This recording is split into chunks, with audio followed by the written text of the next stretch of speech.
we learn, you know. So it took me all this time to realize, like, all that trouble I was having trying to figure out how to upload that stuff to YouTube. I was trying to do it from OneDrive or whatever that stupid thing is, and trying to like upload it to YouTube or download it to YouTube, whatever it's called. All I had to do was start at YouTube and upload it from there. So we probably could go live straight from YouTube like they've been doing on Zoom, like everyone else is doing. We could just start it from YouTube and do it live straight to YouTube. Yeah, the only thing is I don't know how to get everyone on the same screen over at YouTube. Unless it's like that sharing screen thing. Well, on YouTube, it'll show everyone's screen that screen is showing as video. Wait, what do you mean? So if me and you are Zooming and you upload it or you go live on YouTube. Yeah, but I don't know how to live. I don't know how to go live off of a Zoom. Well, it should be the same way as if you uploaded a Zoom. Right? When you upload, asks you to go from a file on your computer. Oh, it does? Yeah. I mean, maybe it's not that difficult, but... Where's JoJo? I'm asking him now.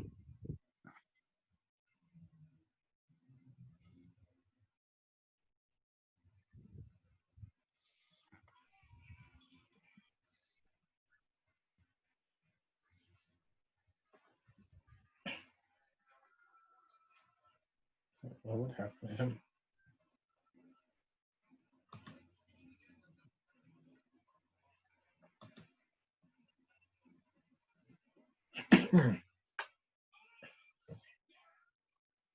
But laptop is down for some reason. I'm trying to restart it. If I can't, I'll see if I can turn the meeting on my phone. Okay, no problem. So yeah, we can start without him. He's just trying to restart his laptop, or he's going to use his phone. I'm just going to refill my water real quick. All right. Okay. I'll leave this open. Yeah, he's funny. He said he was busy typing a comment because someone was wrong on the internet. I know how that goes. For the greater what else good. Is new? Yeah. Somebody just went off on me on Facebook yesterday. And then yeah, that was for one of your provocative. No, not at all. I had nothing to do with that. They just went off on me, and then fell victim to a hold my beer moment from me. A hold your beer moment. Oh, you had to tell them what was up. Well, so maybe sometime over a month ago. Remember, we had the conversation where I said I hate when people talk to me about comic books from a position that I don't know anything about comic books. Yeah. So it was that particular conversation, right? Yeah. And remember, I told you the subject matter was about Robert Pattinson saying that he wasn't gonna, get muscular for the the role of Batman because he didn't want to set a certain precedent. Mm-hmm. And how I had mentioned a bunch of different Marvel characters because the person who started the thread had used Marvel as the bar for why he should bulk up. So I had mentioned a bunch of different Marvel characters that didn't bulk up for their roles, right? Right. So me and him were having this conversation, and I told you how, I brought up like many of the women, and he was like, well, the women are in shape because they're skinny. Remember, we had this whole conversation. Mm-hmm. We were talking about training and all of that, and I was saying that just because you're skinny doesn't mean you're in shape. Right. And and he goes, well, Marvel in comics doesn't portray women as muscular anyway. And I then showed him a bunch of pictures of women that are portrayed muscular. Mm-hmm. And the last picture I showed him was a picture of She-Hulk, who's literally currently portrayed like the female Incredible Hulk. Right. She's not just tall and slender. Mm-hmm. She's overtly, ridiculously muscled to where she's almost square shaped Yeah. and like ripped, like muscles on. She looks like a wrestler. Right. You know what I mean? Yeah. And I posted that picture, and that was the last thing that we discussed about it Mm-hmm. until yesterday. Some guy, mind you, there's probably 70 comments on this thread, on this guy's post, Yeah. right?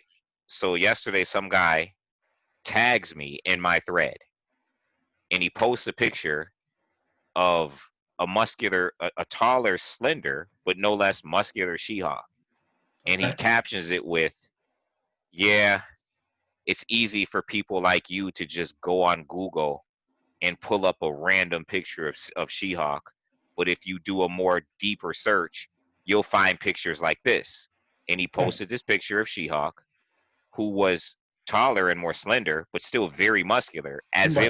as if to say that I was wrong, that She-Hulk is not muscular.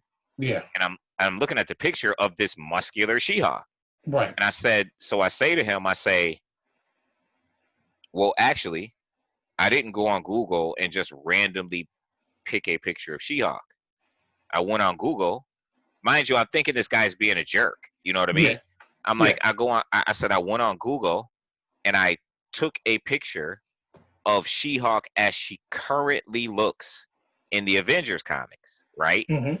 Mind you, the picture he posted, in order to kind of prove me wrong, was also captioned with the date, and it said She-Hulk 2019 to 2020, which Okay. is kind of like just wrong. Right. So I told him as much. I said, listen, I didn't just Google a picture of She-Hulk. I actually Googled a picture of She-Hulk representative, from a comic book that represents how she currently looks today. This is what I told him. Now, in my head, I'm thinking, who doesn't use Google? What am Right. I supposed to mentally project the picture in my head onto the Right. computer screen? Yeah. So I then I went and to Google, and I took a copy of Avengers #1, the cover from 2018, and Mm-hmm. I posted it. And on the cover is the exact picture of She-Hulk that I posted in the first place. Mm-hmm. That's from 2018. Then I showed him another cover, Avengers #27 from 2019, with She-Hulk on the cover, ripped. Then I showed him another picture of Avengers #30, which I just bought like 2 weeks ago and posted on Comic Sense, of She-Hulk on the cover, ripped.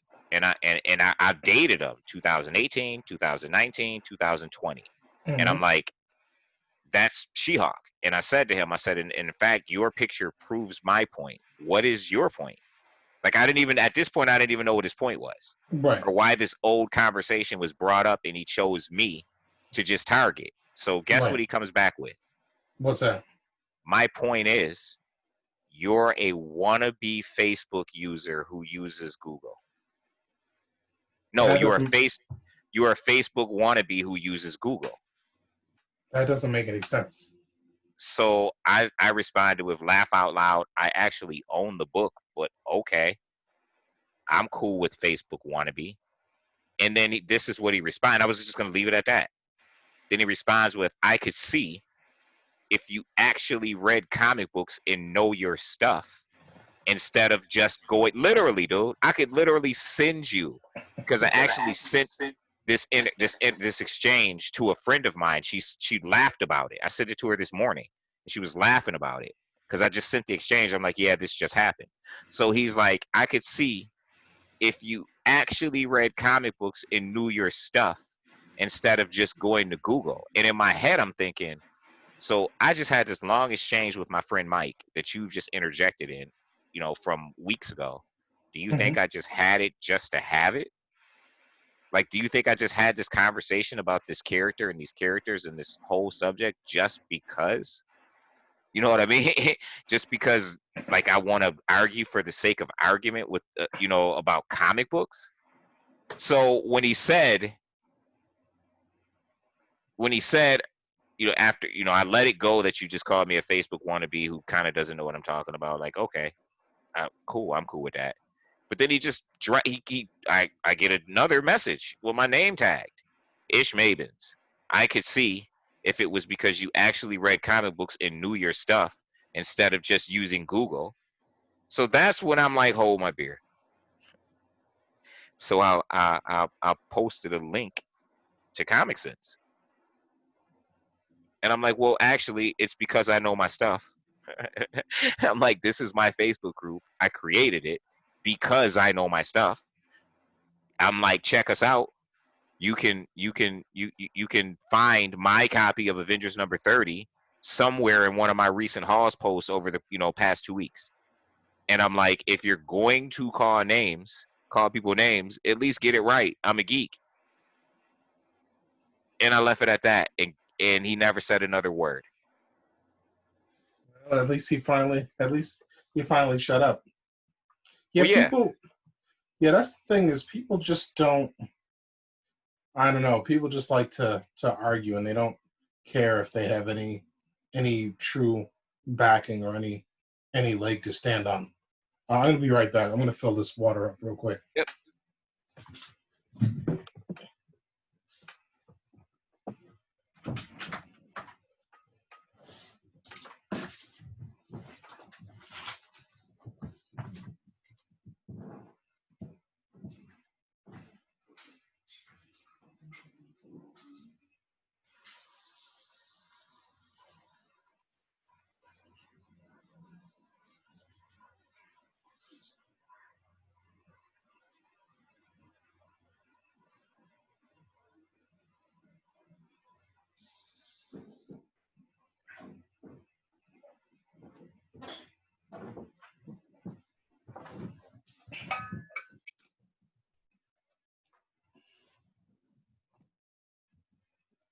I played a little bit of chess earlier today, just by letting my mom tell me why she thought Trump was good for Black America or whatever. And I was like, I just didn't have any energy to try to say too much. I just kind of listened. I was like, well, this was still better than talking to my father about this stuff. So and she had asked me what I thought about Biden. And I was just saying he was a centrist. And then, at one point I just said, to me, him and Trump are pretty similar.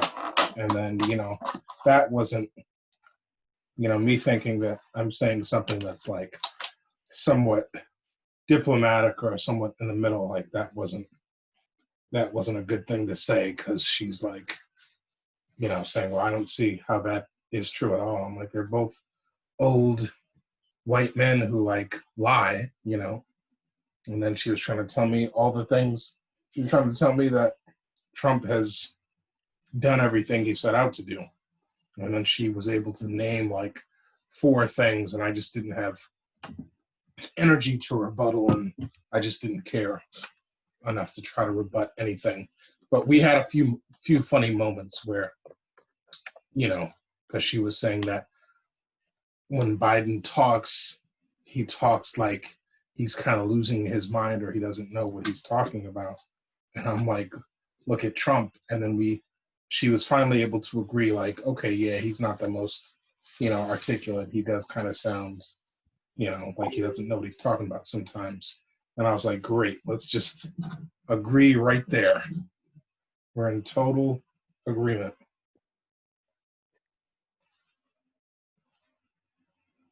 That was cool, though. So your mom is also supporting Trump? Well, yeah, I mean, she's been living with my father for, a long time, and she's also retired now, and, all that time in the house together. And my father is the kind of person that unless you have a lot of energy, you just don't, you either want to not talk with him about stuff so you don't have to argue, or I guess if he wears you down long enough, you might start agreeing with him. But yes, she's, she considers herself more trying to be reasonable and considers herself open-minded, but it goes back to, yeah, she's kind of like being supportive of him now.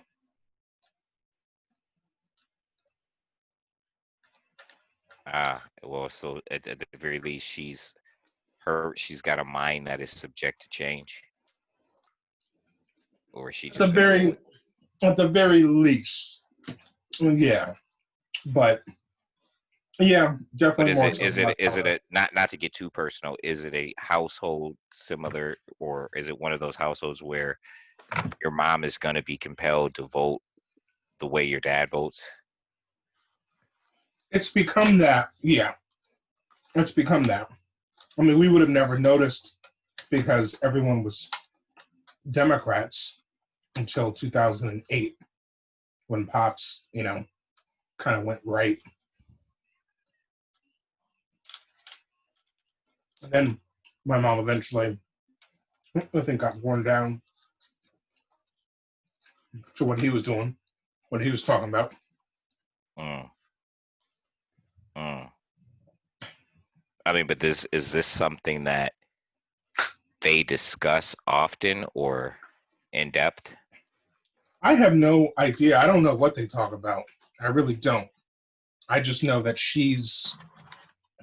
the longer time comes around, the more she is like invested in being on that side. Like I had made some funny comments, you know, a couple years back, like making fun of, people who don't believe in climate change. And she was like saying that's not fair. And I couldn't tell if she was backing up my dad or if she was taking it personal herself. And I was like, whoa, I guess things are changing around here.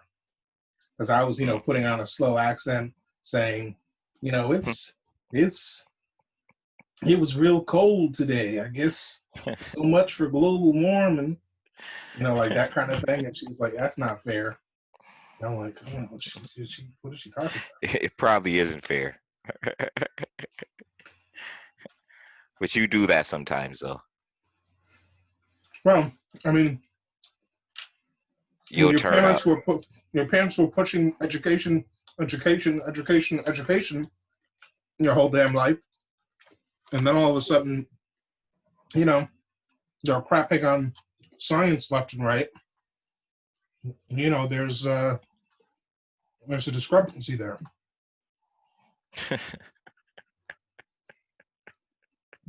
You gotta highlight it, huh? You talk about me being provocative. I guess. I mean, our planet's like on the line here. It's not like I didn't create this stuff. You know. No, I get it, but I mean, we're talking conversations with I mom mean, and dad. if I was really being provocative, I mean, trust me, like I've been very respectful, but you know, if this was like Yeah, civil rights days, if you were this provocative with respect. if this was like civil rights days, we'd be using some different language about people who are on the other side. You mean about Democrats? About people who are on the other side of what we're on the other side of. See, this is the trick that they use is like, it's always like Democrats, Republicans, Oh liberals, yeah. like they use these words to try to like push your buttons, and it's like, no, like back in the day. See, one thing where I finally got her to start like listening to what I was saying was like, I was like, Obama was pretty smart. She's like, oh yeah, yeah, yeah, he was pretty smart, blah, blah, blah. I was like, Clinton, he was a Rhodes Scholar. He was pretty smart. Yeah, yeah, yeah. I was like, this Trump guy. I mean, damn. And like she started laughing. Like, so it's like, okay, so you do at least see like there's something going on. Well, okay, so I thought you were about to go somewhere, but you didn't, and I am. I was talking to a friend of mine earlier today, Rodney, and he was kind of fed up, especially with the Biden stuff. And he normally leans conservative, black guy. But one of the things that we both agreed upon, and he was kind of fed up about, was because Rodney isn't so conservative that he's. I don't want to say this because I don't think conservatives are stupid, but he's No, I not know so what you mean. conservative. You can speak freely. I I'm don't. just gonna I speak don't. freely. Yeah, I know. I just don't want to come off as saying that conservatives are stupid, because I don't, I don't think, I think individuals, you know what I mean? Like, if I know you and you're stupid, you're stupid. Right. But I'm not going to say just because you're conservative, you're stupid. You understand what I'm saying?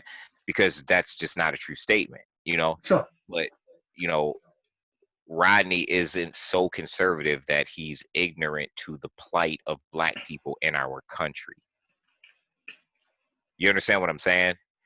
And, one of the things that we were both talking about and that he had a real problem with, because I said to him, I said, well, the problem is, because he's at a point where he's like, Black people should just withhold their vote on any side of the fence. And I said, well, what the problem is? One of the problems is that Black conservatives and Black liberals don't agree. They don't get along. They don't agree. Mm-hmm. And he was like, you said it right. That is a problem. Like, we are Black. We understand the plight of Black people in this country. We whether we were conservative or Democrat or not, if we were on the plantation, we're on the plantation. Well, do you think there were conservatives on the plantation? No, I'm just using that. I'm using that as an example. Of course not. What I'm, what I'm saying is if that was the case, hypothetically, Mm-hmm. you could choose to be a conservative, or you could choose to be a liberal. We're still on the plantation, and, right. and so it's like, how do we become so right or so left as Black people that we forget that there is a real plight? And I think on the conservative side of things, it's like, well, Black people overblow the problems in Black community and they don't take enough responsibility. I would imagine that would be the thought process of the Black conservative. But when I look at it from a liberal perspective or conservative perspective, it's like, once you get to a certain point in politics, Barack Obama was president. I Mm-hmm. wonder how much cooning is involved. And I don't want to put that on Barack, but it's like, do you get to a point where you're comfortable sitting at their table? Do you get to a point where you're comfortable because it's caviar on your tray and at least you got caviar? Well, I think it's more than that. I think it's like there's some damage control. I always go around saying, like, what do people think? Like, they thought Obama was going to be Malcolm X. They thought, like, the first Black president was going to be on some Malcolm X stuff. Right. Like, there's a certain amount of damage control that they're trying to do. And look at all the mess that he got just for being who he was. He couldn't wear a suit without them trying to do some kind of Obamagate type thing, like literally like creating controversies over the color of the clothes he's wearing and creating controversy over his wife trying to encourage kids to eat healthy meals. Like, this is how messed up things are. That people are actually bugging out over Michelle Obama trying to get people to eat healthy meals. I mean, this is weird stuff. Hey, what's up, Joey? This is weird. This is not normal. Hey, how you doing? Hey, what's going on, man? Not much. Good right. To finally be in business. Yeah, like I said, these problems are nothing compared to what we're used to. So this is easy. This feels That's good compared to how it usually goes. Yeah, I bet. Yeah, and we have what's up, Joe? How much? How's it going, Ish? It's going. You've never seen Ish before, have you? Slowly but surely, it is going. I guess not. I mean, I might have seen his Facebook picture at one point. Yeah. No, it's usually like it's. Yeah. It's usually an avatar. Mm-hmm. For all you know, Ish could be like, some kind of futuristic android character or something. Yeah, like an AI, like HAL 9000 or something. Yeah, like Data. I'm Philippine Opian. I'm half Filipino, half Ethiopian. the Phila Ethiopia bot. It's like they come up with a different bot for every hypothetical combination of ethnicities. Right. Yeah. Exactly. That's what I am. I'm a bot. From the 34th century.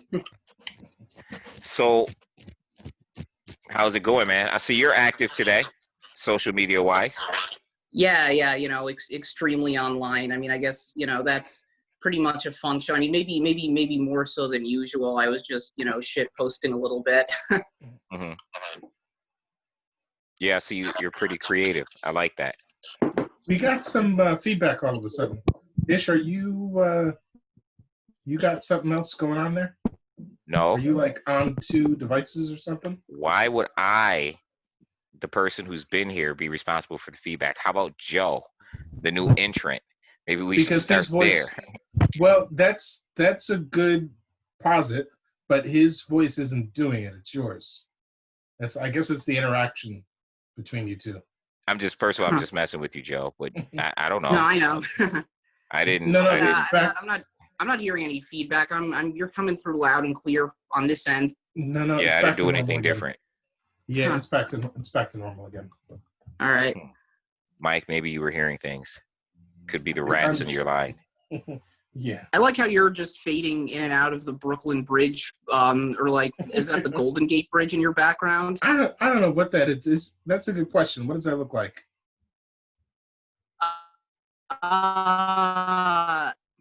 Yeah. Now you sound like a robot, Joe. Yeah. Actually, that's not the Brooklyn Bridge. I'm guessing Golden Gate or something. Yeah, I'm guessing if it's not Brooklyn, it's Golden. Yeah. Even though it's kind of red. But I'm gonna put you on the spot, Joe. All right. And there is a method to my madness here. Okay. So there's definitely a there's a bit of device and why I'm asking you, why I'm putting you on the spot, and why I'm going to ask you what I'm asking you, which I'll get to. Mike is kind of aware of it, and when I ask you what I ask you, it'll probably immediately come to him why I'm asking you. But I'm going to ask you a question. Go ahead. Because I want a perspective from an intelligent, critically thinking white person. Okay. Okay. How do you feel? Not only how do you feel, but what are your thoughts on the offhanded, and I'll say offhanded for a reason, comments that Joe Biden made?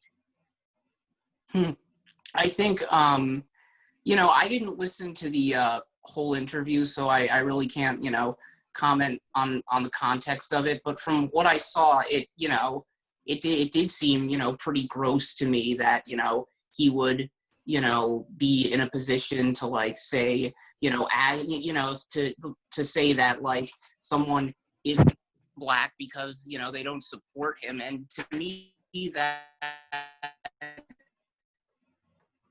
it's, obviously I'm white, so it's not necessarily my place to get offended, but it does speak to me how, the Democratic Party just, takes the Black vote for granted, and they'll just, like claim to care about justice, and while at the same time, nominating Hillary Clinton followed by Joe Biden, 2 people than anyone for mass incarceration, and yet because Biden has a good relationship with some Black politicians, he thinks he has the right to say that. So it really seems sort of it's sort of. Hey, I'm gonna ask something of you, Joe. If you look at the bottom of your screen there, where the mute button is. Yeah. And if you go to select a microphone. Select a microphone? Uh-huh. Hang on a sec.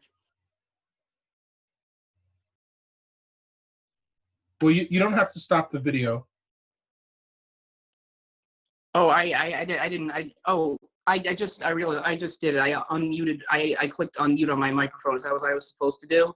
No. If you go to the right of the mute button, there should be a little upward arrow. You see a little arrow there? Oh, you're on your My phone. browser's different. Oh, your browser's different on the phone. Shit. Okay. I don't know. Does it? I don't know. If I was just trying to figure out a way for you to switch your audio settings, because whenever I have this problem, when I change my settings to same as system instead of like microphone, audio tech, or real tech or whatever, it usually fixes. But I don't know. I don't know what the deal is for the phone setting. I was hearing him like a robot for a while. Yeah, But I hear him fine now. You can hear me fine now? Yes. It's gonna keep doing it. It's gonna be really annoying. It's not. There's nothing we can do. I mean, it's Okay. If it doesn't let you change the settings, then for a while you'll sound good, and then you'll sound like a really crappy robot for a while. It'll just go back and forth. We might as well I just not, gotta remember to basically, in the future, like before we do another one of these, like, to actually take the time to, to like learn the settings so that I just gotta watch a few tutorials. Oh, okay. What's up with your laptop? It's just not working, or?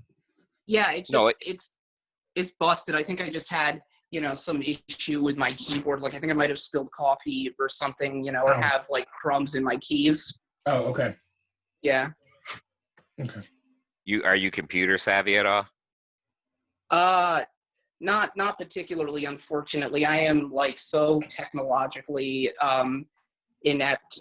So I usually just, just like shoot from the hip until I can figure it out. I know you can pop the keys off of certain keyboards and clean it out. Like if it's Yeah, crumbs or stuff in there. that's what I've heard. Yeah, like that might work. They should just all come with crumb protectors. Like Yeah, it should that would just be. that would be good. Yeah, it should be impossible to like put anything in there. You should just be able to like It's like, take it Yeah. upside down. we have enough foresight to realize that people are going to be eating and drinking coffee in front of their Yeah, after all this time, high-tech pieces of equipment. So let's just Yeah. make it coffee proof. it's 2020. We gotta eat. Yeah. Like, That That's coffee like the proof kind of keyboard. like brilliant invention I could see someone going on Shark Tank with or something. I was just about to say that coffee proof keyboard would be money. Yeah. yeah, man. So just to give you a bit of context, it's only a 20-minute interview. To give you some backstory, it was on the Breakfast Club. I don't know if you're familiar with the Breakfast Club. I'm familiar with them, yeah. All right, so one of the most popular hosts on the Breakfast Club his name is Charlemagne the God. And Charlemagne is really provocative. He's going to ask you to direct question that's going to make you uncomfortable. Now, Right. to give you just a little bit of background on him, he's an author. He's done some pretty popular interviews. He wrote a book called My Black Privilege. And he's very... So they've had AOC on their show a few times.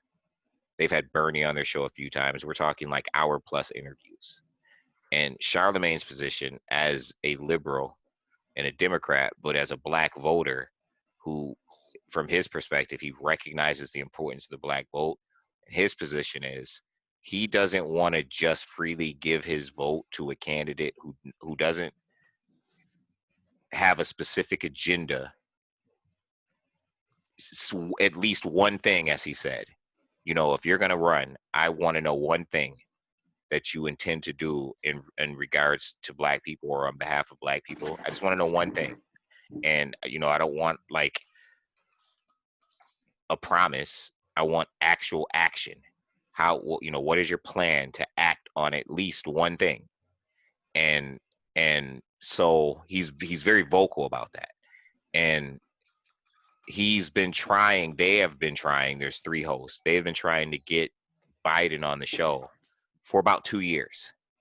Wow, And- he's just refused to go on. And in that time period, Charlemagne has been very critical of Joe Biden.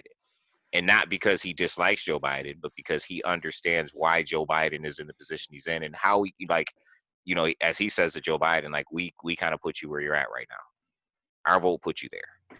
And so Joe Biden came on the show via Zoom for 20 minutes.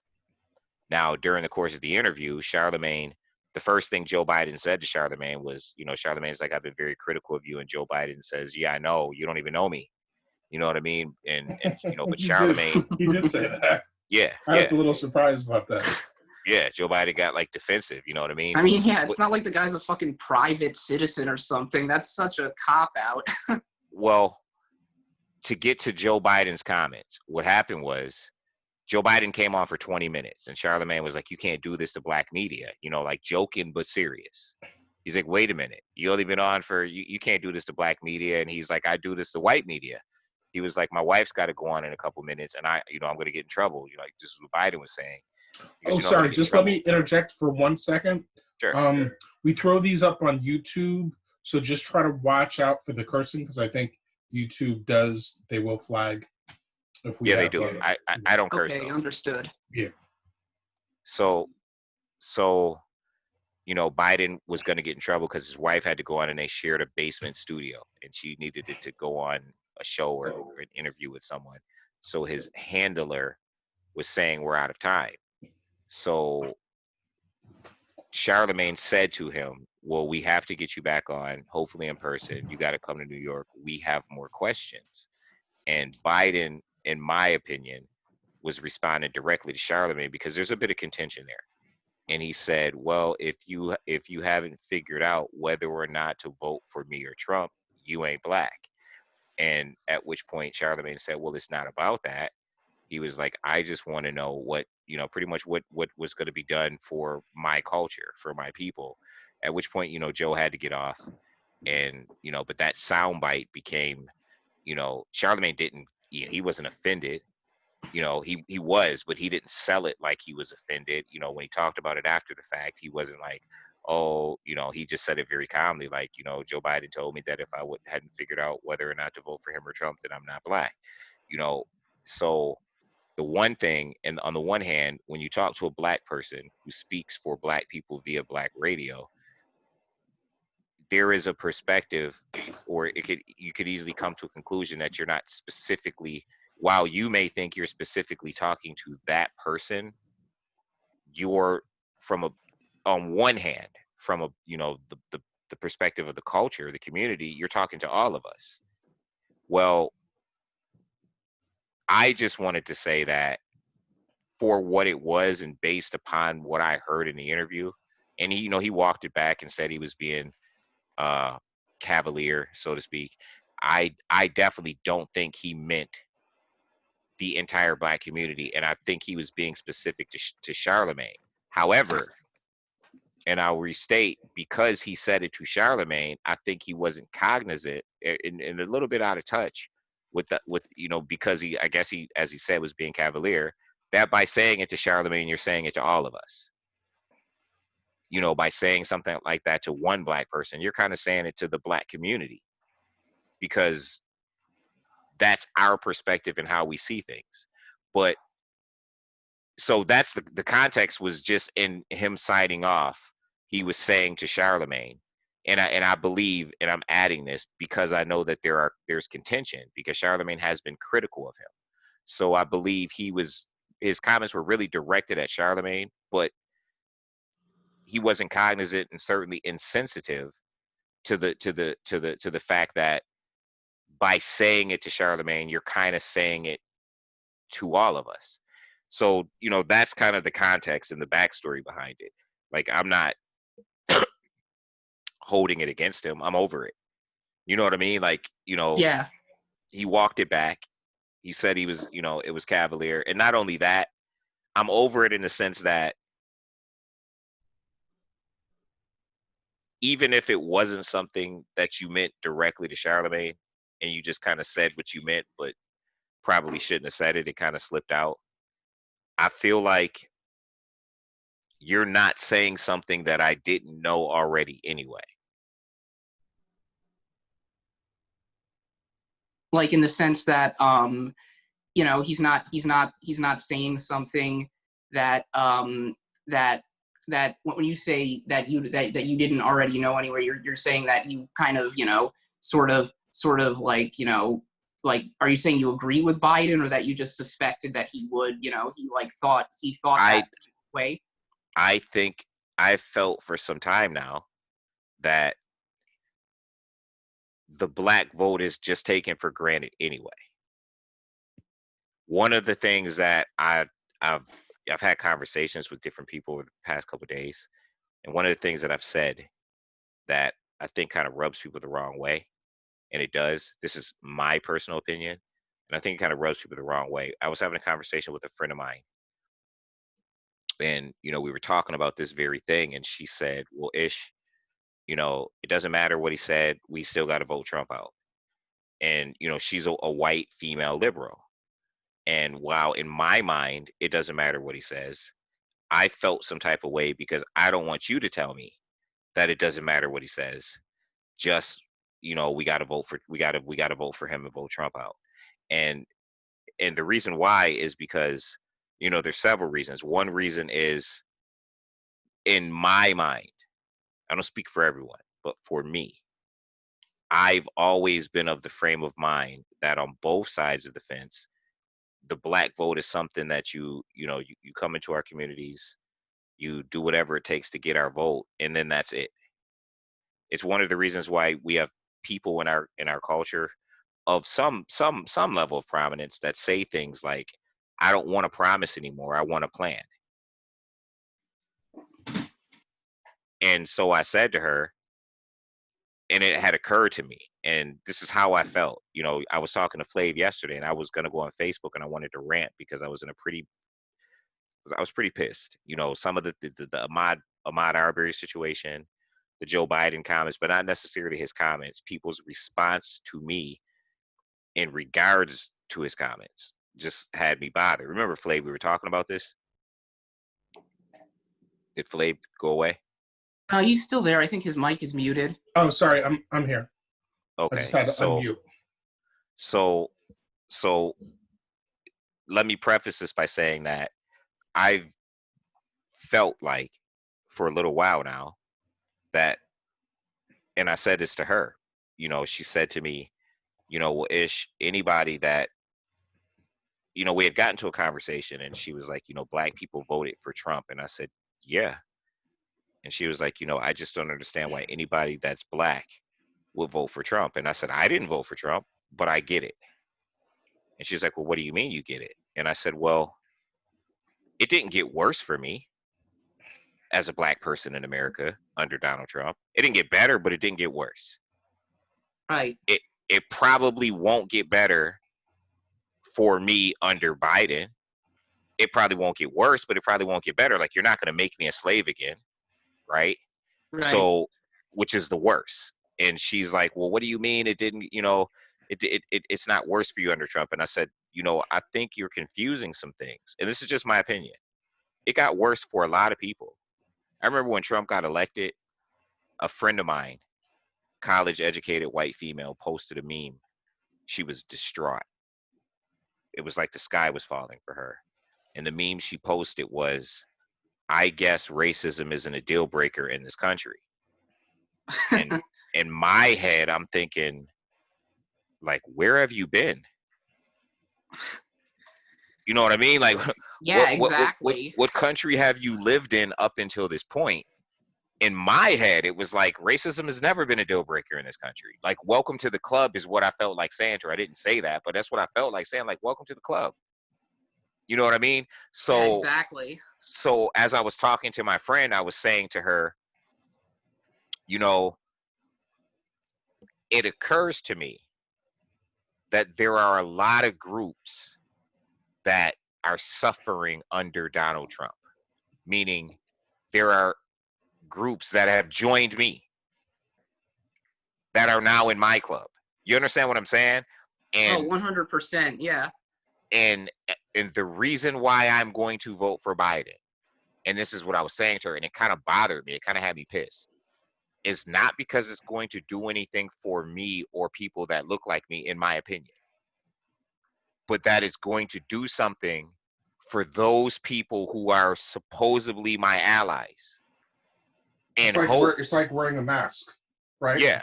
Like you're Yeah. helping the most vulnerable people around you. Yes. And Not necessarily yourself. I'm not helping me, but I'm helping the most vulnerable people in hopes that they will in turn, like, help me, help my people. You understand what I'm saying? Because I get nothing for voting for Biden. It's not really going to change. You understand what I'm saying? Yeah, It's 100%. going to be more of the same. I feel exact. So sorry to interrupt.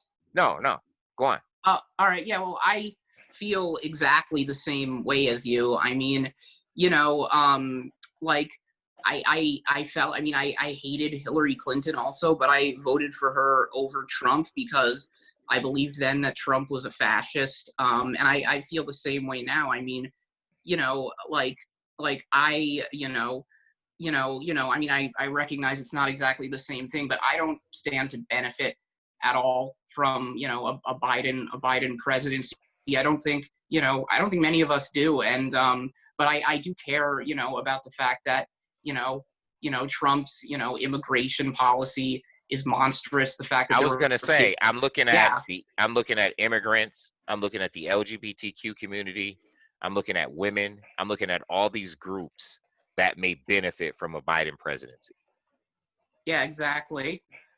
And then the one thing too, which Ish, I think you and I never really spoke about, that I was just thinking about the other day, that people have brought up, and I think the reason I was thinking about it is because I was watching that movie Trumbo, which is a great movie, about like the Hollywood folks who were kind of attacked for being communist back in the, what was that, 40s, 50s, 60s? Yeah, early 50s, McCarthy era. McCarthy era.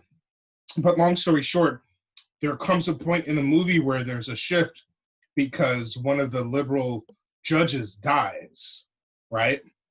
And so everything's going to change now when, a conservative judge gets appointed in his place.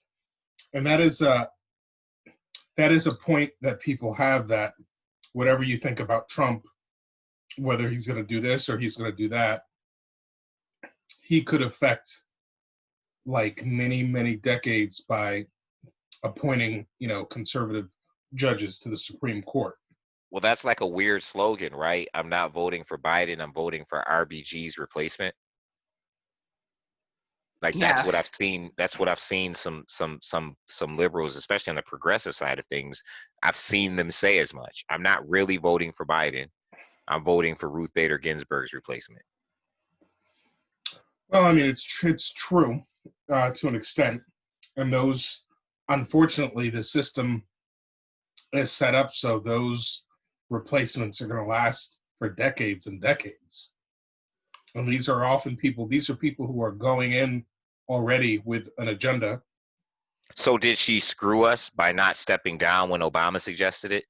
I think so. Yeah, definitely. I was just thinking about that. Mm-hmm.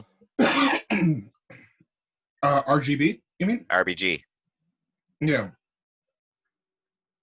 I think that's a part of it, and I also I also think that it might not make a difference anyway, because remember how Judge Scalia died in 2016, and then Obama's replacement held him up for a whole year. It's kind of a crazy story.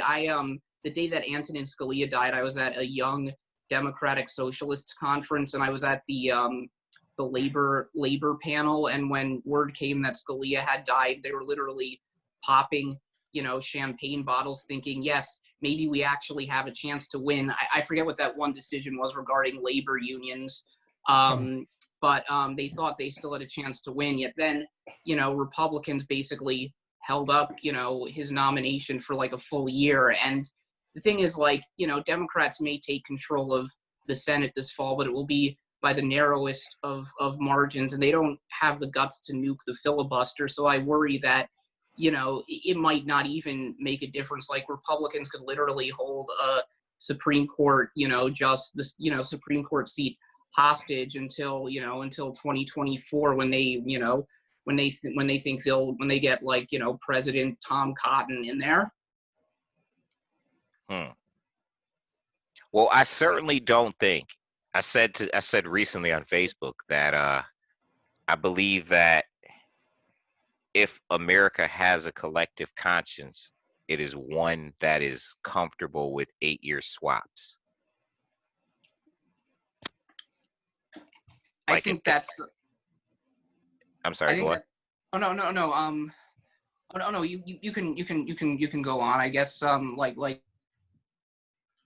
I think that I think we're at this place. Again, I use this spook term, so to speak, of the collective conscience of America, because obviously, consciously, we have different, you know, political, you know, it's bipartisan. You understand what I'm saying? Mm-hmm. But I think that just if you gauge the overall temperature of the country, I think it settles at 8-year Democrat, 8-year Republican, 8-year, you know, at least in the 21st century. I think it for the most part. I think we're just comfortable with that, and I think that'll be the theme, at least for, you know, some years now. Except You know, for some years to come. except for HW and Jimmy Carter, it's been 8 years. Well, yeah, for each president. Well, this Yeah. goes I mean- back to the theme I was talking about, where like, if we talk about, I see you, Joe, you've been posting about this, about climate change, and for a little while it seemed like Biden was going to cave to like the new Green Deal and stuff, and maybe like do the right thing, but you know, maybe he's been wavering again. But my idea was, if Biden wins the Green New Deal. Yeah, the Green New Deal. If Biden wins and we have 8 years of a centrist who doesn't really do what he needs to do and kind of just BS's and equivocates on this Green New Deal, and you know, climate change is not actively and aggressively attacked, and then we have the 8-year shift again where we go back to Republican, we're talking about 16 years of no real change on climate change. That could be game over for the climate. So it's almost better for Trump to get in for another 4 years, BS like he's going to do anyway, and then have like 8 years of a very strong, you know, Democrat or maybe even like you and I discussed this like an before. AOC. Yeah. We discussed this before. Yeah. You know, that shift is that shift means a lot. It's one of those situations where the lesser evil might pay off. Right, just cut off the cancerous, you know, limb. Rather you know, than destroy the whole the body. thing is, Joe Biden is still Joe Biden. You know, we're not talking about someone that's, you know, I said this before to you, Mike. We haven't had that dynamic candidate on the liberal side since, you know, Barack, right?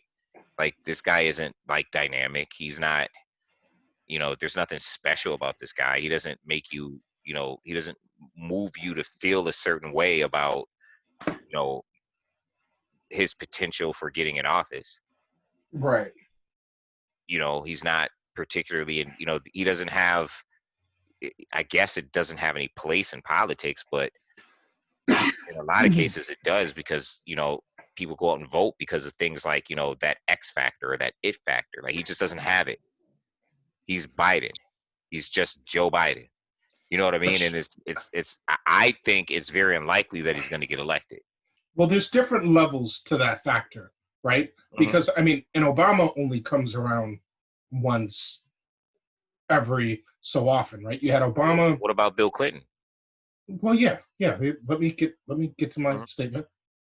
You got Obama, you got Clinton, you got JFK, you got a few people that are very charismatic, but for the most part, you know, these people are not like a dime a dozen. So there's that. I don't know. There's different levels, and then even when you do have the charismatic folks, you know, they've been centrist anyway. So like, what are we Obama gonna was do a now? centrist. Yeah, I know. That's what I'm saying. They've been centrist. Yeah, they've been centrists.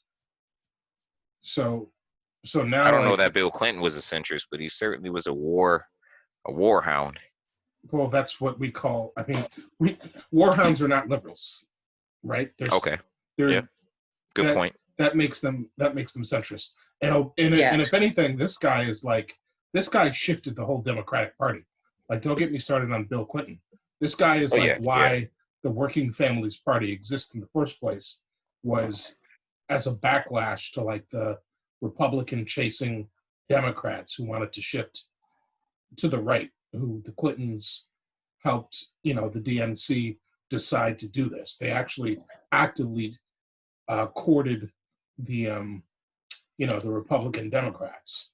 So if anyone is a centrist, Republican it's him. Democrats. There's a different name for them. Do you remember what they called them? The Republican Democrats. Like The Tea like Party. Reagan Democrats. Yes. Sorry. Yeah. The Reagan Democrats. Exactly. Yeah.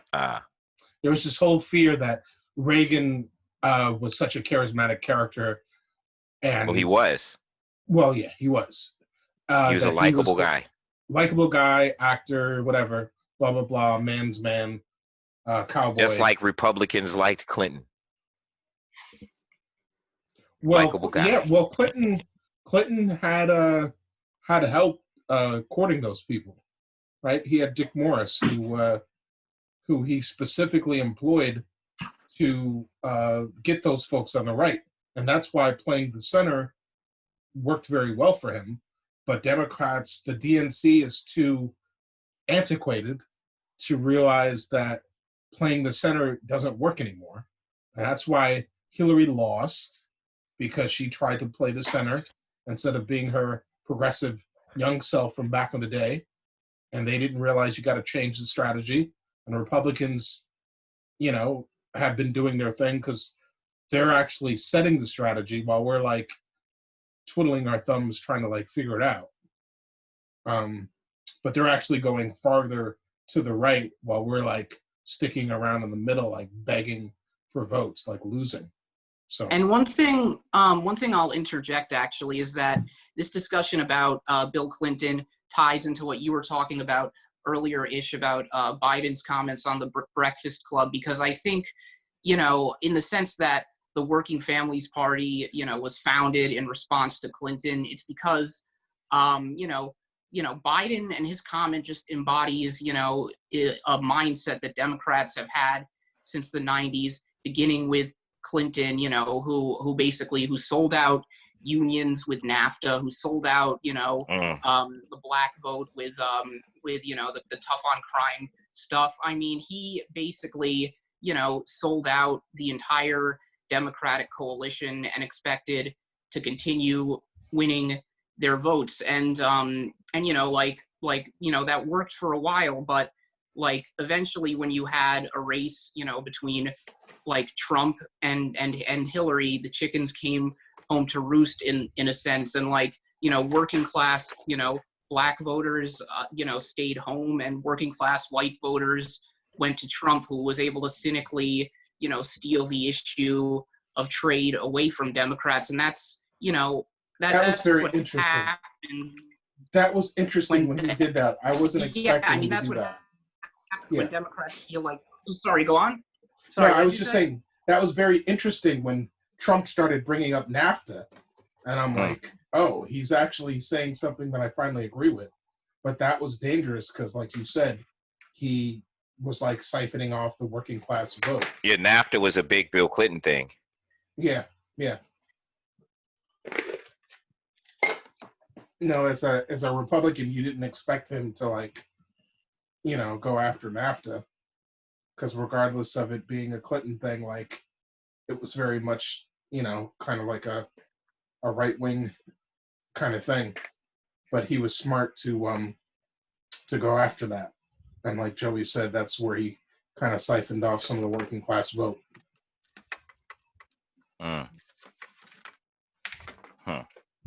Well, he said it. There were black people that stayed home. yeah, I think it was those two factors combined. Like, I think if you look, like one Sorry, my thing. speaker. I pulled my headphones out Oh, sorry. accidentally. No, there were black people that had stayed home, and then there were black people that showed up and they voted for Trump. Yeah. I could tell you, from what I saw. I don't speak for everyone, but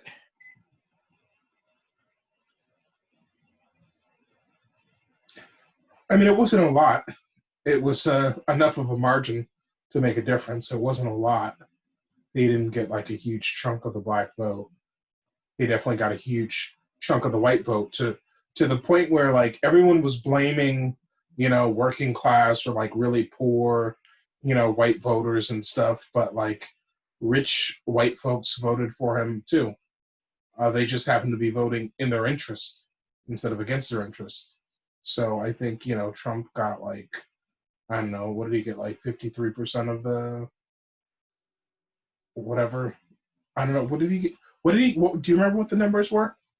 I don't, Across off the the board? top of my head, I don't remember. I mean, he got like a huge chunk, like, higher than Republicans usually get of non-college educated whites, and only like, and I think he even narrowly won whites with a college degree. So Mhm. yeah, he won. So yeah, he basically just, it was basically just a realignment where, Republicans like fully became, a South African style, like white racial bloc. Yeah. Yeah, that's real. That's real. But it was very interesting. Like when Trump won, I said to myself, in a country of, I don't know, what are we like? We used to be 300 million. What are we like? 400 million Probably plus getting pretty 500? close now, yeah. Yeah. So in a country of 400 million people or whatever, there's going to be a large chunk of people that if we're just like ignoring a block of people that can be mobilized that can swing any election. And I think this time it happened to be a large chunk of, that working class style white vote. But, imagine like if all the people in Appalachia were like voting for someone, or if like all the farmers in the Midwest were voting for someone, or like we're just so huge. There's just all of these groups and these subsets of people that we never actually think of, who like if someone speaks to them, they can totally swing an election, you know? And it's usually shifts like that that I feel, bring about change in our political system.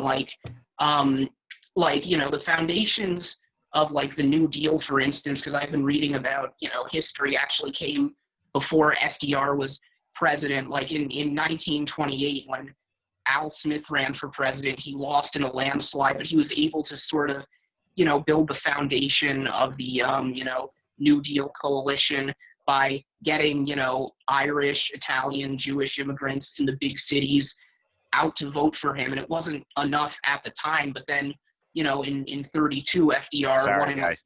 side.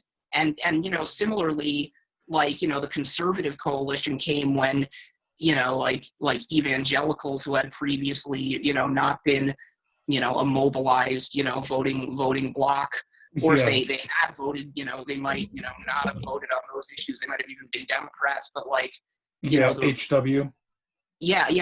but yeah, or even earlier than HW, like, Reagan, like he was able to mobilize them. So yeah, there is a huge, block of non-voters out here, and we don't know who's necessarily going to make up the next big coalition. And I think that's, Bernie Sanders actually made the gamble, that he was going to try to build a coalition that brought, non-voters to the polls. And unfortunately, it didn't really work this time. Yeah, I've been talking to people about how, that movement was for some reason a lot more exciting and had more momentum the first time. I don't know if it's just people were just disillusioned or whatever, but, it just wasn't the same. it might just be partly that, you know, in 2016, you know, Bernie was like the only game in town for, you know, any Democrat that was anti-Hillary. But like, yeah, I knew a lot of people who supported Bernie the first time that, like, you know, there's different segments of his coalition. Like some of his, you know, like, you know, blue collar supporters went to Biden, and some of his like sort of progressive activist supporters went to Warren, and then some of his kookier supporters went to Gabbard or Yang. So there was like a lot of different options this time, and he unfortunately, people like you and me who were holding down the fort just weren't enough on our own. Yeah. How Yeah, how that was a how lot old? of different, just a lot of different candidates this time to kind of diffuse his, you know, How old is diffuse my his excitement. mistress? You're who, AOC? Yeah. She's gonna be exactly old enough to run and win in 2024. It's funny, you know, yeah, she turns 35 in October 2024, so theoretically she could Yeah, she could just enter before the election. race. Yeah, Yeah, she becomes eligible a month before she wins. It would be great. I mean, that'd yeah, be amazing. she's the same age as me. I mean, just a little younger. I was born in December of '88. Damn. Yeah, so she's just old enough. Obviously she'd be the youngest, right, to have ever won. Oh yeah, definitely. I mean, clearly she and I are going to have to end our relationship because I don't want it to affect her political career. But You know, we all got to make sacrifices. I mean, in yeah, the future, that's not even going to be an issue. In the future, people are going to be like, whatever. Like, we're not going to shame people for, you know, having ethically non-monogamous relationships. But I don't think we're there just yet. yeah. But in the meantime, I'm going to have to take one for the team. So she'll be just at the right age. Do we think she's someone who sees a run for the presidency in her future? I'd like to think so. It seems like Democrats seem to play it safer than that. I feel like if she were a Republican, Exactly. I feel like if she were a Republican, they'd be like, go for it. But Democrats tend to play it safer. But who knows? I mean, she is a socialist. Maybe she's in touch with like what's going on. Hopefully, so maybe there'll be a spark, and someone will be like, you know what, this is our chance. Like, it's now, not now or never, but like it could be now. Like, let's do it.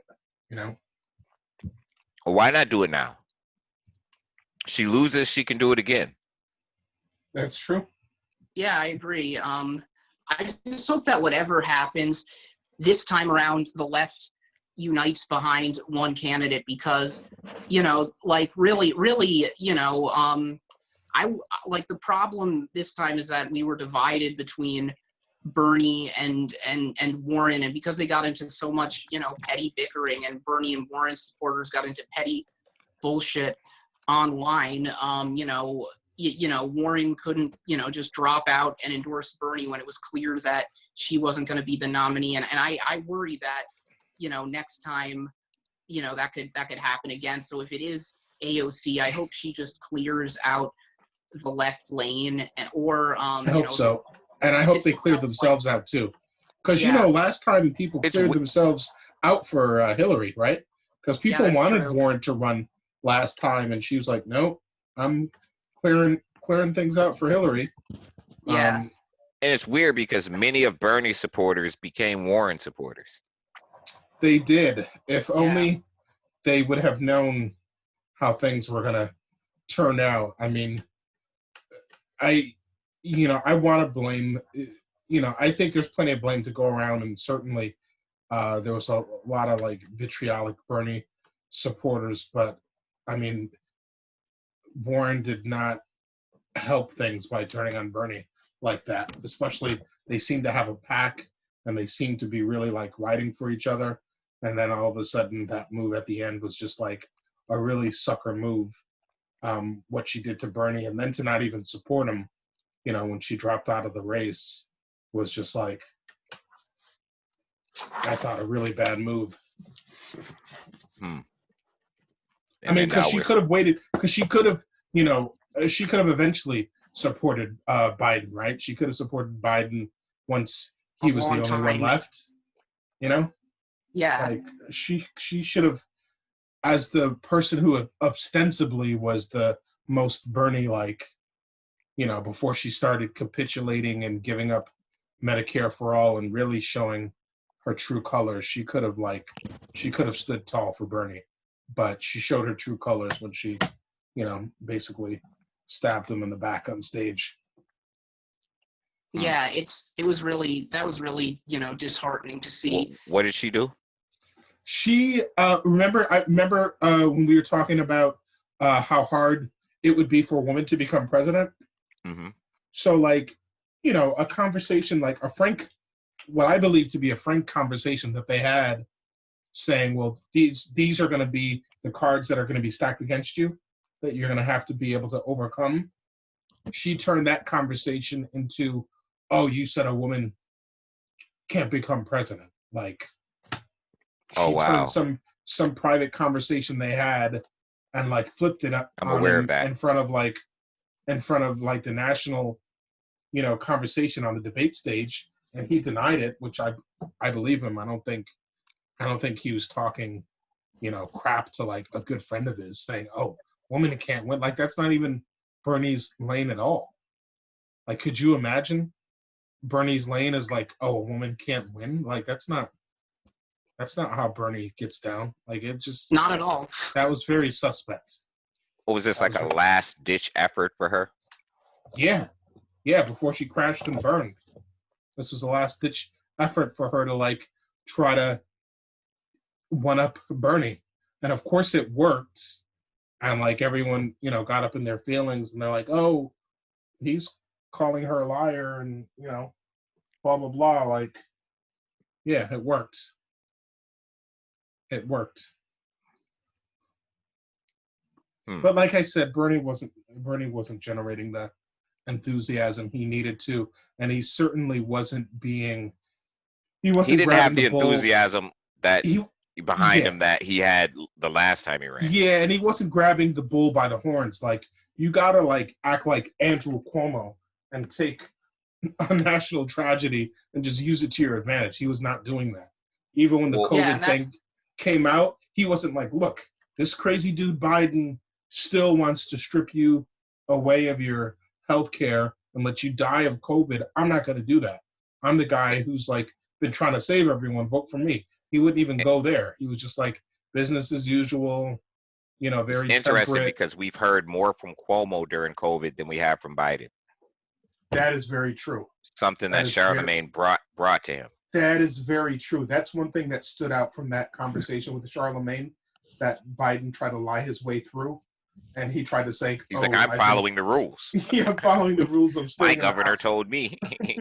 I'm wearing a mask. I'm staying indoors. So they told you not to use your computer and talk to the voters either? They told you that too? Was that one of the rules? Right. They told you couldn't Zoom to the nation? Yeah, Charlemagne asked him, he's like, where have you been during all this? Like, he literally said, Cuomo is becoming a star. Yeah. And we're not hearing anything from you. And Biden's response was, oh, I'm following the rules. My governor told me to stay at home. He's like, I've got security detail. He's like, I'm staying at home. I'm wearing a mask. I'm following the rules.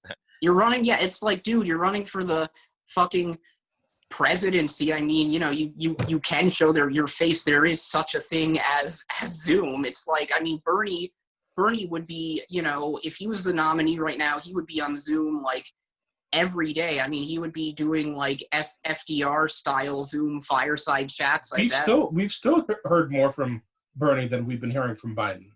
Yeah. Since he left. I see him on Twitter. He has a presence. Like, we've still been seeing more from him. I think Biden wanted to appoint a female as his running mate. I think that's what he wanted to do. I don't think that's what he's going to do anymore.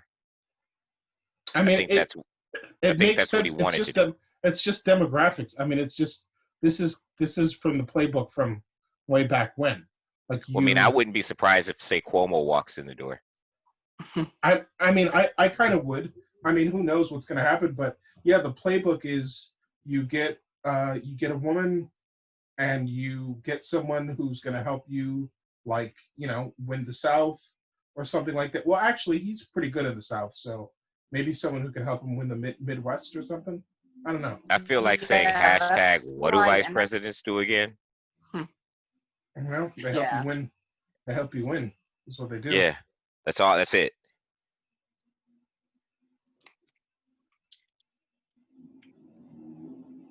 Like that's it. yeah, that's I think that's true. Although I think he may have, I think he really, was not necessarily even, going to pick a woman running mate. It was kind of just a spur of the moment thing where he was asked it by that reporter on CNN and said, "Oh So yeah, he sure." could look good Just during like- the debate. Yeah, Yeah, like because what else was he going to say? yeah. Well, exactly. that's another place where Bernie messed up. Like, instead of Bernie saying yes and, like, what Bernie needed was someone who does improv to, like, teach him how to answer questions. So, like, when you ask Bernie about reparations, well, what's reparations, right? That's like, I understand that answer. I do. I get it. But you can't say that to the American people. So, like, Yeah. are you going to pick a woman for your running mate? Well, you just want me to pick a woman? Like, no, I get the energy. I do. I get it. It's like the same thing with, like, Ish not wanting these people to just, like, placate the consumers by, like, throwing in identity politics into the comic Movies. book movies. But as a politician, you can't say that. You got to be like, yes, of course, there's plenty of great women candidates out there. We're going to make sure that voices are represented. Like, sometimes you got to, like, BS a little bit. And, like, I totally get it, because I haven't That's been. how politics is done, and that's how Yeah. you build successful, coalitions. And I mean, it's always been that way. That's the thing. People think identity politics is a new thing, but if you go back, like, you look at, like, any, like, New York City Democratic Party ticket, in the old days, would have, like, a black candidate, an Irish candidate, an Italian candidate, and a Jewish candidate, like, as part of your slate. I mean, that's just, that's just part of the game. Mm-hmm. Mhm. You got to be able to wag the dog. Yeah. Wag the dog.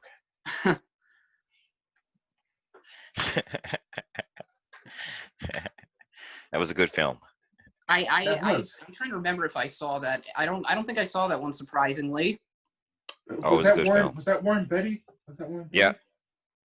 No. Yeah. Yeah, it was Warren Beatty. Yeah.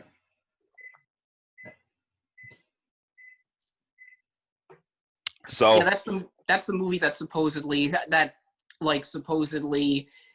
inspired Bill Clinton to bomb the aspirin factory plant during the Lewinsky scandal. Interesting. Yeah. what do you mean bomb them? He, Photo bomb them? Well, he claimed that he was in response to the embassy bombing in I forget, in Kenya, I think in the summer of '98, Clinton launched. Yeah, I remember that. Yeah, to get Bin Laden. Two embassies bombed. Yeah. And like, it was the same night, like, the same day, I think, that congressional hearings into the Lewinsky scandal were beginning, and he claimed it was to get Bin Laden, but it just ended up killing a bunch of innocent people that worked at the plant, and probably giving Bin Laden a bunch of free propaganda. And the timing was so suspect that it was like, I mean, I haven't seen the movie Wag the Dog, but I guess it's very similar to the premise of that. Yeah, it's been a while since I've seen it too. Yeah, years. Yeah. I didn't know that. I was in Germany at the time,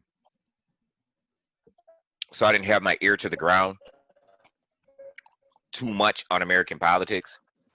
I just remember the day those embassies got bombed. It was 2 embassies, same day, 2 different countries. Did everybody go away?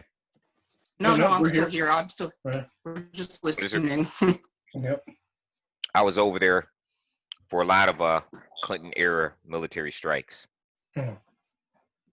'Cause he was like, "Oh, they sneezed. Sending the Yeah. boys." Yeah. Yeah. His eye blinked. Sending the boys. Like, yo, Bill was not playing. And then he had the sanctions going too, which Yeah. sanctions killed more people than war. Yeah.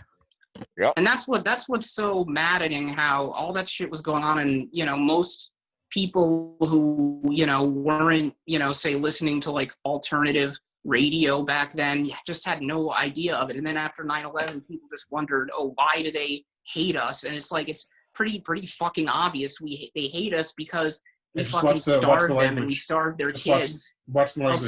sorry. all good. Sorry. I'm all for cursing if it wasn't for these darn kids and their Noted. YouTube. Yeah. So go on, Joe. No, I was just saying, that's the one thing that I found so maddening, after 9/11, is that, people didn't realize that our own foreign policy had just been murdering people, for decades, and, actually, getting, giving free propaganda to people like, bin Laden, and just putting us in danger. And even if it didn't put us in danger, it's just, so grossly immoral, the way Americans just have so little disregard for the lives of anyone born beyond these borders. I mean, I think that torture footage being outed also, like we weren't just murdering people, we were torturing people. Yeah, that's we had true. fun with it. Yeah. Well, look at the debates. Like, as many debates as we had, debate after debate after debate after boring debate, they hardly ever touched on foreign policy. Like, at all. It's true. I mean, if anyone should be equipped to speak about it, it would be Joe Biden, right? Yeah, you would think so. It's got the experience. Yeah, Like, none of it good. I mean, that is interesting. Maybe there's maybe it's a theme. Maybe it's just America's fed up with, and I mean, and on both sides of the fence, conservative and liberal, with hearing about our activities in other countries. Well, you would think if you're going to vet someone for, or if you're ostensibly going to see if you're going to vote for someone for president, and supposedly debates are a tool to see what you think about potential candidate, you would at least ask a few questions, about their foreign policy.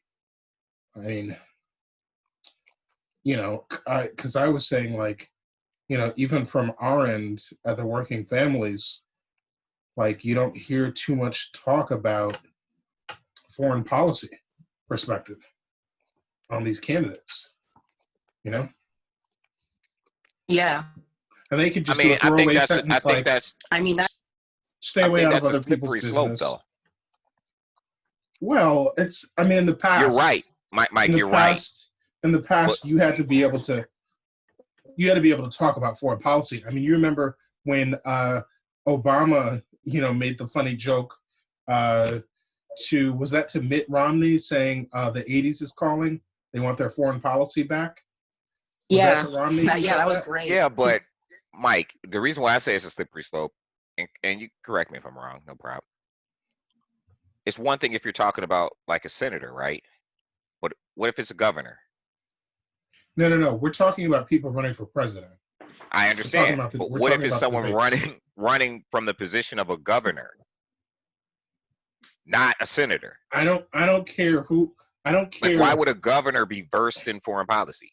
Okay, then get out of there. If they're going to run run for president, like every presidential candidate has foreign policy advisors, so they would, obviously. That's what I mean. Like, of course they're going to get informed, but should they just be versed on it, coming from like?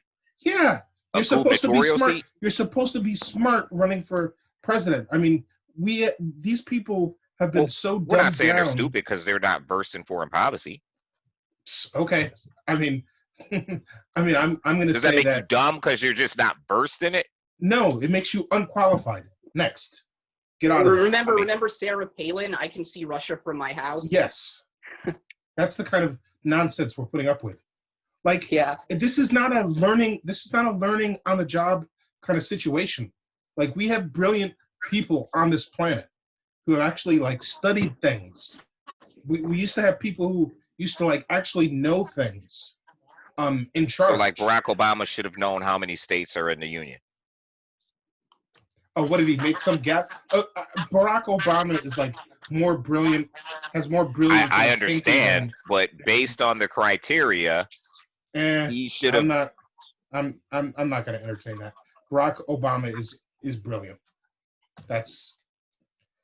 He's brilliant. I'm not saying that he's not. What I'm saying is based upon the criteria, he should have known the answer. Yeah, so it was what, some gaffe? Like he made a mistake? I'm not talking about a gaffe. I'm talking about what people actually know and what people are actually drilled on. Like, are you kidding me? Someone is going to have their finger on the red button, and they have no foreign policy experience. You're like, you were a governor. You don't need any foreign policy experience. Who said that? Wait a minute. Who said that? I said, why would you be versed as a governor on foreign policy? If you're going to run for president, absolutely, you're going to get informed. But why would you be versed on it right away? You're a governor. Because I didn't say, you don't need any foreign policy. You're saying something totally different than what I said. I did not imply that you don't need foreign policy. Yeah, a lot of governors, like have, various, like dealings, in regards to trade and stuff with foreign countries, though. I mean, like a lot of, like states that border Canada, border Mexico.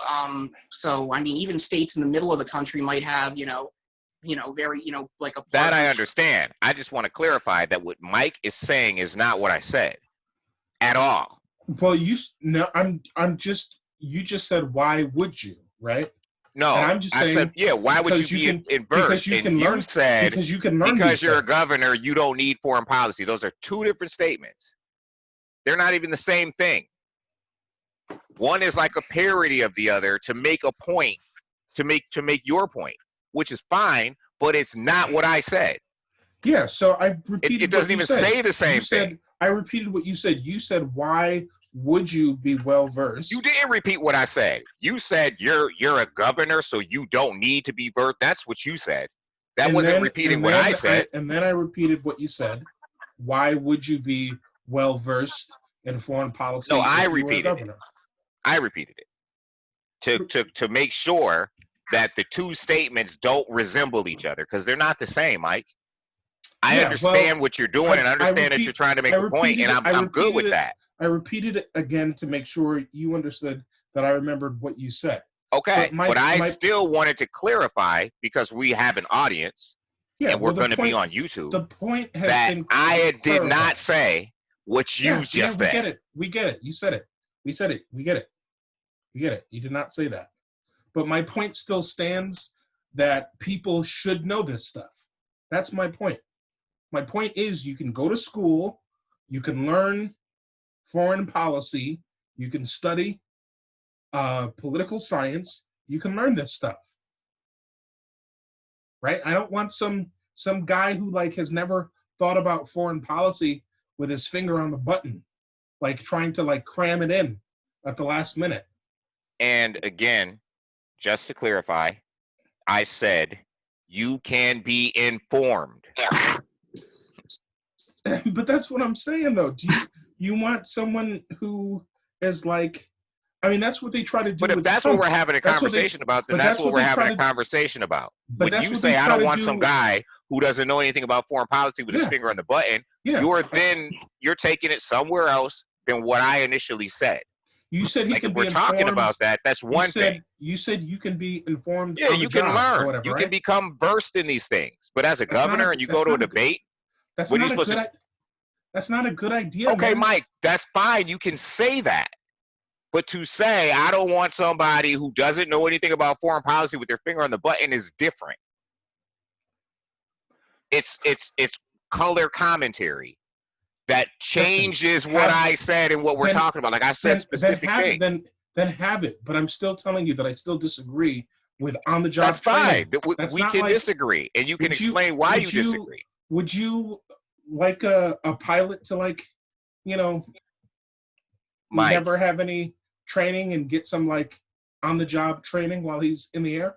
That I'm not going to entertain that any more than you're going to entertain the Barack Obama thing. Like I'm not going to entertain that. You know what Come happens? on, man. Ish, you know what happens when you get on-the-job training and you've never encountered these things before? Mike, you're minimalizing it though. For the purpose of your argument. Do you know who you get? Mike, you're minimalizing it. You get Donald Trump. Mike, you get. That's you're minimalizing it for the purposes of entertainment. Like you're minimalizing. You're totally. What I said was, you can get versed. You can become informed. You think the people that are around them, that are informing them on, you think every president who walks into office knows everything, can meet all of the criteria that you're saying, or that they have a team of smart people? Yeah, that's what I'm saying. I'm saying that they know I think more than likely they have a team of brilliant people. Yeah, and I'm not being sarcastic at all, by the way. I'm saying that they know every single thing. I don't think so. That's exactly what I'm saying. I don't think so. I don't think Bill Clinton did. Dude, I'm being sarcastic. Oh. I'm being sarcastic. Oh. And Bill Clinton was a Rhodes Scholar. So and we're not saying he wasn't smart.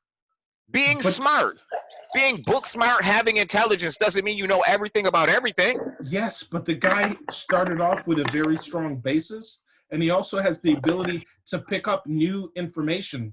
So it's okay because he has the ability to pick up new information very quickly. It's okay for him to be in that position. What was the first thing that I said? I said he also started with a very strong basis of information. Okay. Look, if you're comfortable with on-the-job training, then that's on you, bruh. I'm not comfortable. But on some level, they all get on-the-job training. Well, on some level. Some levels are just worse than others. Yeah. Some people are going to be stronger in other areas politically than in others, right? Well, we all don't, have the nuclear launch codes as part of our job. Yeah, exactly. No, I agree. But still, some people are going to be stronger in other areas. Not everyone's going to have the same strength in the same area. Well, you know what? Some people are just going to be stronger. Some people are going to be more versed. You know what those people should do who are not as strong? You know what they should do? What's that? They should kick rocks.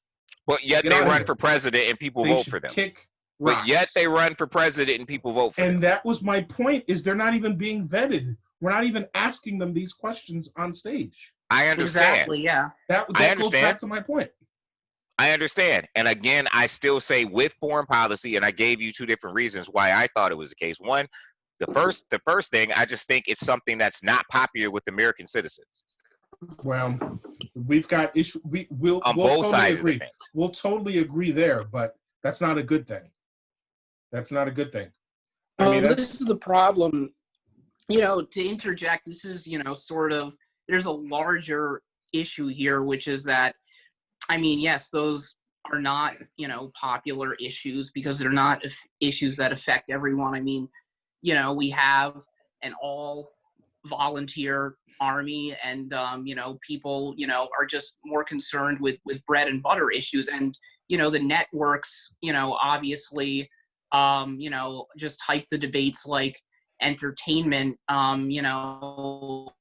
Like one of the craziest things I remember from 2016 is all these teasers that hyped like Trump on the debate stage like it was like the WWF or something, and as a result it's because we have a for-profit media that we don't get intelligent debates about foreign policy. I mean, like maybe if PBS hosted one of the presidential debates, you'd get more questions on that front. And I mean, I agree, in a sense that not everyone is going to have the same area of expertise, but maybe if they were asked the questions, if they felt they had to be put on the spot about foreign policy at every debate, they would be, they would prepare a bit more and be a bit sharper on their toes. Yeah, I just was way more comfortable with like the knowledge. Like usually when these people are running, like I'm usually in awe of their knowledge. Like I'm usually in awe of like how much information these people have going around in their head and like how they understand like how all of these inner workings of all these different countries in the world come together. It's usually pretty inspiring that these people like know all of this stuff.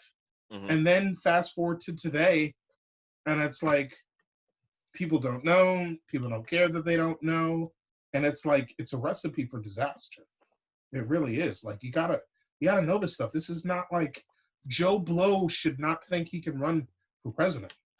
Like this is not an easy job, and it's not like even my smartest friends should not like be thinking like, I could do that job. This should be like you gotta be like something incredible and someone who's very studious and like has like spent an incredible amount of time studying and have like an incredible grasp for this stuff. Should not just be like some, you know, anybody can like figure this stuff out if you just think about it and And apply we some think common AOC sense. meets these criteria. That's a good question. That is a good question. Well, certainly I mean, she a lot she more seems than the person in the White House now, but that's not a yeah. very high. It's not a very high standard.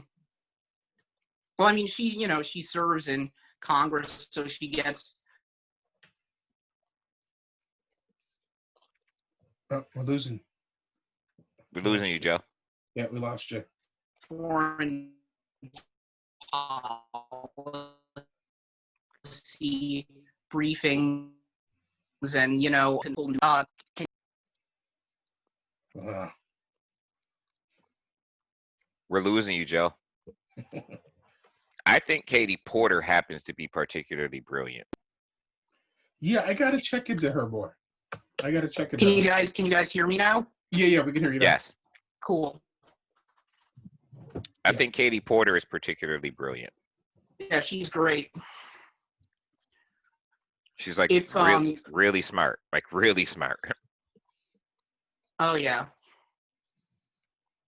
I mean, do both of you remember just how bad Sarah Palin was? Like, Yeah, Hmm. but she was charismatic, and that's what they were going for. Now, of course, I don't she's think she running was the for- worst human being. Oh, I mean, she wasn't Pol Pot. I don't think she committed genocide. I don't Or think she was a anything. great candidate for president, for vice president or VP or whatever. But I don't think she was she was VP, right? Yeah, Yeah. she was running for VP. Yeah, she was a moron. Yeah. I don't think she was the worst person though as a person. No, she wasn't. Yeah. She was just woefully, unprepared Inadequate. for the job. Yeah. I mean, when someone asked you like what newspaper do you read and you can't like even name one. She's like Kelvin and Hobbes. Well, no, she wouldn't do that. She just kept repeating all of them. And it's Yeah. like okay. I read them all. It's like I'm when you ask in Buffalo, New York. I'm reading the Buffalo newspaper. I get them all. But Yeah. but she wouldn't even say that though. If she had said that, she could have like scored some points. She wouldn't even name one. It was as if like deer in the headlights. She had never heard of a newspaper. Like, oh snap, what's a newspaper? Now she's like, oh boy, what's the black comedian? You know what I'm talking about. He's like 90. Black guy, military, civil rights activist. He's a comedian. Oh, wait, the one who died, Dick Gregory? Dick Gregory's not dead. Yeah, Dick Gregory died a long time ago. like No. a couple years ago, I think. Yeah. Sorry to break it to you. Dick Gregory? Yeah. I thought I just Activist. watched him. Activist, comedian. Yep, he's Thought dead. I just watched him the other day on YouTube. Well, Either way, he used to spend $1,000 a week on newspapers. wow. Wow. I watched an interview where he gave a talk at like a college campus, and he was talking about how he spent $1,000 a week on newspapers. That's amazing. Like from like all the major like dailies from around the world. Yeah, he just read newspapers. He Do you spent money on imagine them. what his house looked like? I'm sure people got rid of him. But I mean, even that must have taken some time though. Like a thousand sounds like a lot. I mean, I guess you break it down between 6 or 7 days and maybe it's manageable, but that's, I mean, newspaper is only like a buck, two, three at the Yeah, he most. died in 2017. Hmm. I miss it when I used to, like when I used to get the Village Voice and read it on the Yeah. subway. Oh man, the Village Voice, that was the best. Yeah. I remember when it went downhill too. I remember when all the good writers left, and then it was just kind of like, oh, this isn't the same anymore. Yeah, it was right around the same time. It was really, sad to see its decline. Yep. I remember when So the police. it's not a good paper anymore. Well, I it's mean, it gone doesn't now. exist anymore. Yeah, but What was even it like? Greenwich Village? East Village. yeah. I remember the police. What were you saying, Flav? That the police yeah. had like taken a bunch of them and like thrown them out because they were pissed because there were some exposés going on about the police.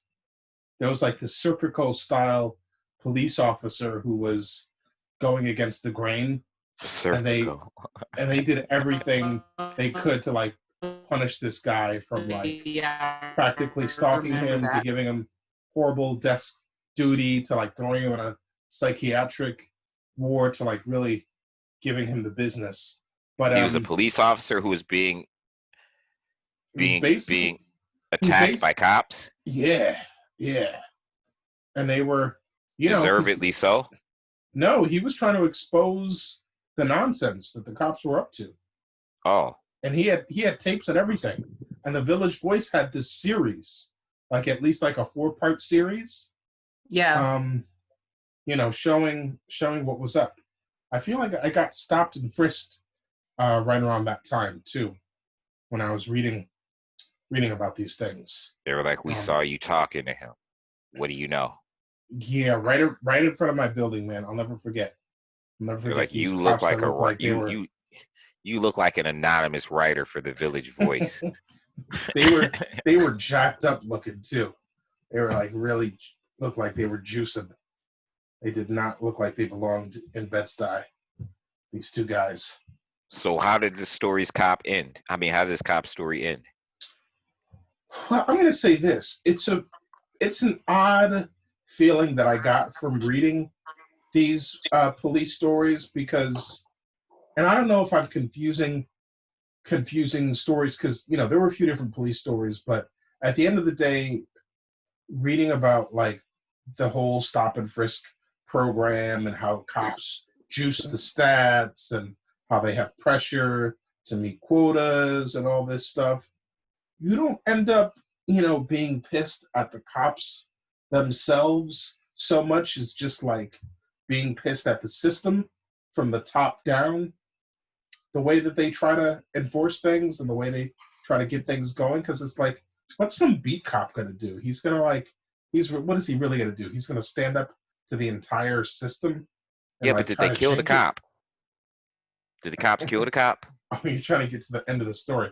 Yeah, what'd they do? No, he's still alive. No, He's yeah, still a cop? They didn't kill him. I don't think so now. Yeah, I don't know if he's still a cop. I think it's not. But he did he retire, quit, or forced to quit? Do you know? I'm not sure off the top of my head. So this was a pretty famous cop because of the Village Voice. His name was Adrian Schollcraft. Oh, that name sounds bad familiar. Yeah, I read that a long time ago. Oh, that name's probably familiar because he's probably been on like other things after that. Like I've probably seen him interviewed by like some personalities, and they should do a movie called Schoolcraft. Yeah, they should. I've thought that for years. That would be incredible. Yeah. But it's crazy, man. They should definitely do that film. That'd be Yeah, pretty. I'm interested. yeah. Like this was the cops cop, huh? Yeah, they got to find a way to put Al Pacino in it somehow. Yeah, He's It's got gotta to be make Al like a. Pacino. He's like got maybe to Al make like a Pacino could. Serpico-esque, like, you know, an old Serpico trying to like give the guy some Yeah. advice. Yeah, It ain't worth it, kid.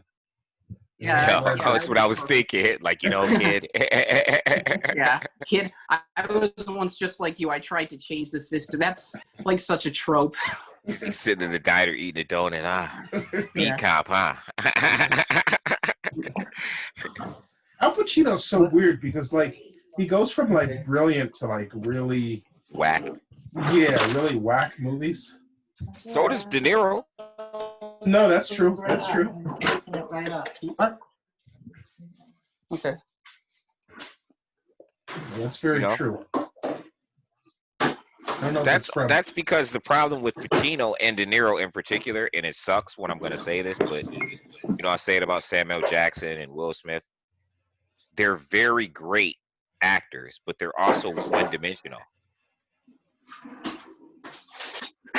Okay, so I know what you mean, but I don't know. Al Pacino. I mean, I kind of know what you mean, but Al Pacino. If you saw like all of his movies, Al Pacino was in an incredible amount of movies. Yeah. Like way more than De Niro was. Like in the 70s, he like Dog Day ran the- Afternoon. Like, Yeah, he was, yeah. Needle in the Park. Like, Yeah. so, like he ran the 70s. He had Well, like. But when he became Pacino after Godfather, he was pretty much the same character in all his films. I don't mean an Italian mobster. I just mean the presence and the personality that he brought to a role was pretty much this generic Pacino personality.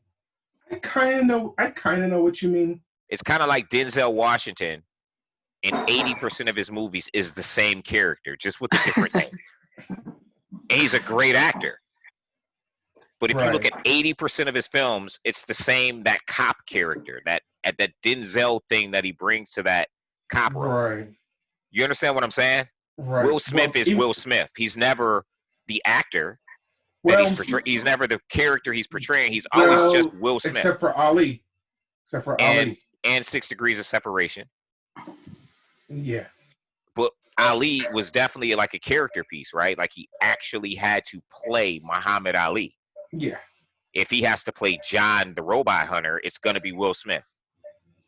Well, there's this other actor who's kind of like that. Like I forget what his name is off the top of my head, but the guy who played the guy who played Milton in Office Space, like he's been in so many things, and he like always plays some role like a government bureaucrat or something. Like I had to laugh when I was watching that series Turn about the American Revolution, and like in modern day series he'll play like a CIA agent or something in like a 3-piece suit. Like I think he played J. Edgar Hoover in this one movie about LBJ, and like I was just laughing because I'm watching this show about the American Revolution, and all of a sudden you see him in a tri-cornered hat, and it's like the exact same role, but like 200 years earlier. He's like some kind of agent. He's like some kind of agent back then. Yeah, like he's the leader of the spy ring.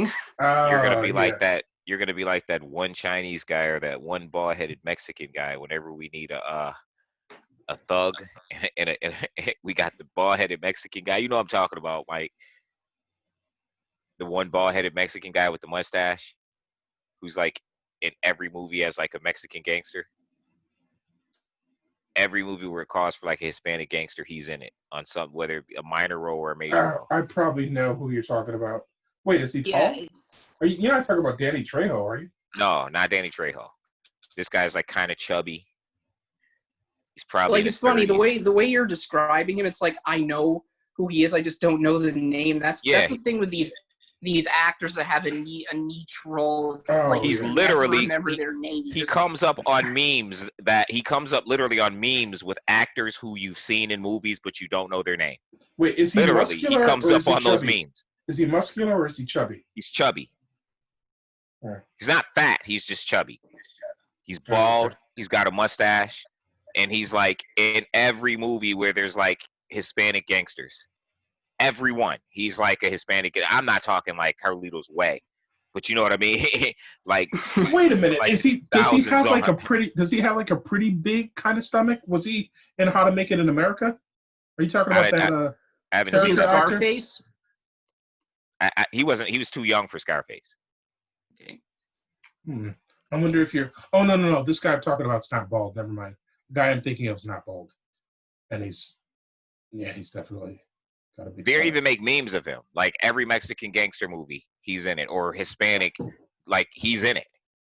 He's Yeah. like typecast in those roles. He always You know- takes them. Even in comedy films with the Mexican gangster, he's in it. Hmm. He's never the star. It's just always like a minor role or like a thug. Well, some of these actors surprise you. They're actually like a lot better than you think. Like, I don't know. Will Smith to me is he can do kind of like different stuff. Like He just does it. I think Will Smith, like Hancock. Like I wish he kind of did more of that. yeah, but he was still Will Smith. If you look at him in like yeah, 6 but he Degrees, was like this ornery drunk guy. who, Will like- Smith. No, Will Smith is always the happy-go-lucky good guy. He was was an like an ornery anti-hero. drunk Will Smith. I got the same character in I Am Legend, I Am Robot. I got the same dude. Though don't get me wrong, because like if you look at 6 Degrees of Separation or Where the Day Takes You, like he's showing his acting range. Right. He's showing you that he's like out of this character. I mean, Samuel Jackson's the same thing. Well, yeah, Sam is definitely, yeah, I got you on that one. I remember, And I'm not, you know, mind you, these are great actors. I'm not at all saying they suck. They're Right. great at what they do. Not a lot of actors can just be like, I'm going to be the same character. I mean, The Rock does it. The Rock is actually, he's got a lot of charisma. The Rock is actually really good. what was the role you were talking about with Ish where Will Smith played an ornery drunk? Oh, Well, I was that talking Mike about Hancock. I was Hancock. talking about Hancock. Oh, I didn't see that because He's a superhero, but he's kind of like, he's like hungover when he's like trying to do his job, and he's like causing too much damage to the city, and they're always like yelling at him. oh, that's kind of like Jessica Jones. Yeah, except like He's much like more Superman. bearable and like Yeah. good. He's pretty much Superman. And like he'll come save people and destroy everything in the process of saving people. Yeah. And just be I like, don't know. get out For my some face. reason, I identified I'm not with him. signing your for some autograph. maybe because I was a canvasser for a long time, and it was just like sometime you had to like help people who didn't appreciate you a lot or something. Like I don't know. For some reason, I Oh, yeah. identified with that. I identified with that Hancock character. The thing is, in a lot of cases, they did appreciate him, and he would just be a jerk. yeah. Well, he was hungover, and he's, I mean, sometimes it's like, look, like the gangsters are trying to beat him up, so he goes a little far with defending himself. I'm gonna have to wrap this up now. My mom was just texting me, saying that she needs to sleep, and I'm downstairs. So I think I'm gonna have to check out. All right, this was Okay. a good one though. Thanks for hanging out again. Yeah, Oh, I was thank you. happy. This is great. We should definitely make this a regular thing. Maybe we could turn it into a podcast at some point. Yeah, definitely. All Yep. right. Okay. Yeah. All right. Until next time. Okay. Yep. All right. All right. Peace. Peace.